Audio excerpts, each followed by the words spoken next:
일본의 입국 제한 조치에 대해서 우리 정부도 상응하는 맞불 조치를 발표를 했습니다. 네, 일본인에 대한 사증 면제 조치를 중지하고 이미 발급된 사증의 효력도 정지하기로 했습니다. 취재기자 연결하겠습니다. 장하영 기자. 네, 외교부입니다. 우리 정부가 일본이 우리나라에 대한 입국 제한 강화 조치를 발표한 지 하루 만에 맞불을 놓은 셈인데 자세한 내용 전해주시죠. 네, 우리 정부가 일본 정부가 취한 각각의 조치에 대해 조목조목 상응 조치를 내놨습니다.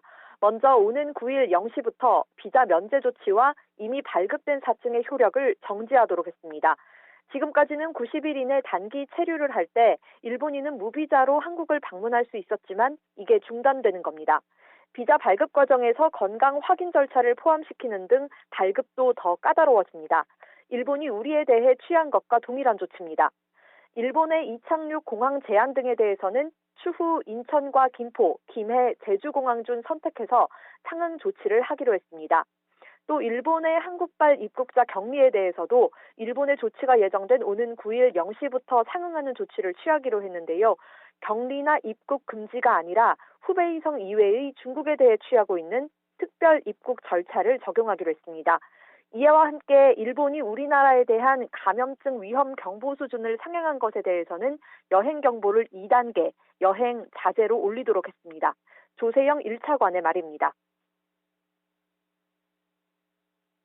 우리 정부는 선진적이고 우수한 방역 시스템을 기반으로 일본의 조치에 대응하고 효율적인 검역 시스템으로 일본으로부터 유입되는 감염병을 철저히 통제하고자 합니다.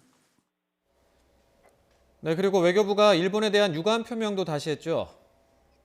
그렇습니다. 조세영 외교부 1차관은 일본 측의 이번 조치에 사전 협의가 없었다면서 다시 한번 깊은 유감을 나타냈습니다. 그러면서도 이번 조치가 일본의 방역 대응상 취약 부분에 대한 조치인 점을 강조했습니다. 일본이 그동안 불투명하고 소극적인 방역 움직임을 보였다면서 일본의 방역 실태가 취약해서 이걸 막고자 이 같은 조치를 취했다는 설명입니다. 그러면서 일본의 코로나19 검사 건수가 우리와는 비교할 수 없을 정도로 현저히 낮고 감염 상황이 불투명하다고 지적했습니다. 앞서 강경화 외교부 장관이 도미타고지 주한 일본 대사를 초치해 강력히 항의한 연장선상의 언급들입니다. 상호주의에 입각해 일본에 대응하겠다고 예고한 대로 정부의 대응 조치는 단호했습니다. 두 나라가 강력한 입국 제한 조치를 주고받음에 따라 한일 교류 또 관계는 당분간 더욱 얼어붙을 걸로 우려됩니다. 지금까지 외교부에서 YTN 장하영입니다.